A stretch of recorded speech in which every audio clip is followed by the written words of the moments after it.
L'invasion surprise en Alsace. En plein milieu de l'hiver 1943, un petit village alsacien, recouvert d'un manteau blanc, vivait des jours sombres sous l'occupation allemande. Les habitants, malgré la rigueur du froid, tentaient de maintenir une vie normale, bercés par les traditions et l'espoir d'un avenir meilleur. Parmi les villageois se trouvaient Charles et Fernand, deux jeunes hommes inséparables. Deux frères, ils partageaient les mêmes rêves et les mêmes craintes. Leur complicité était telle qu'ils n'avaient souvent pas besoin de mots pour se comprendre, un simple regard suffisait. Un matin, ils décidèrent de se promener dans les bois, espérant trouver un peu de sérénité loin des regards oppressants des soldats.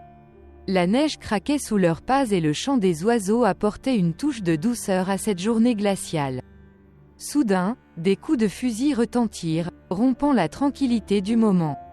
L'écho des détonations résonnait dans les arbres, provoquant une onde de choc dans le cœur des deux amis. Ils comprirent immédiatement que le danger était proche et qu'ils devaient réagir vite. Sans réfléchir, Charles et Fernand se précipitèrent derrière un buisson épais. Leur cœur battait à tout rompre tandis qu'ils tentaient de contrôler leur respiration.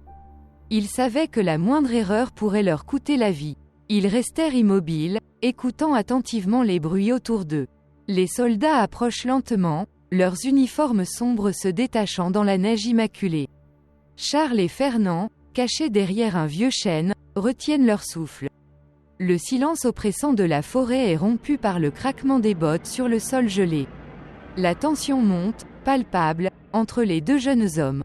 Les soldats, visages fermés, inspectent chaque recoin.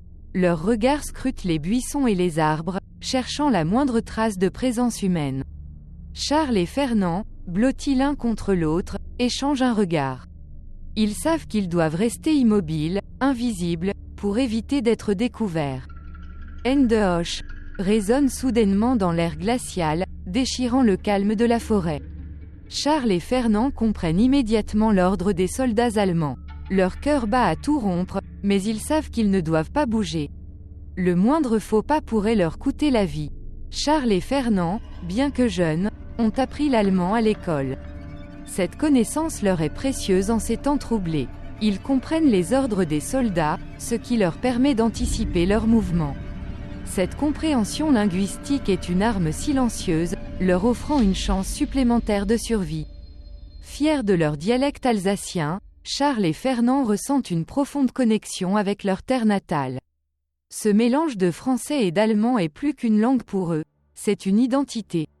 Malgré l'occupation, ils tiennent à préserver cette part de leur culture, symbole de leur résistance intérieure. L'atmosphère devient plus oppressante, le léger bruit des pas des soldats se rapprochant résonne dans les bois. Charles et Fernand retiennent leur souffle, le cœur battant à tout rompre. Chaque craquement de branches sous les bottes ennemies rend leur cachette de plus en plus précaire. Les soldats, leur voix gutturale et autoritaire, se rapprochent dangereusement. L'air est chargé de tension, et chaque seconde semble durer une éternité. Charles et Fernand échangent un regard, un mélange de peur et de détermination. Ils savent qu'ils doivent rester immobiles et silencieux. Avant de continuer, si cette histoire vous touche autant que nous, pensez à laisser un like et à vous abonner, cela nous aide à continuer à partager ces récits puissants souvent oubliés dans les livres des histoires. Ceci est une histoire vraie, je vous confirmerai à la fin leur existence. Rendez-vous pour la suite.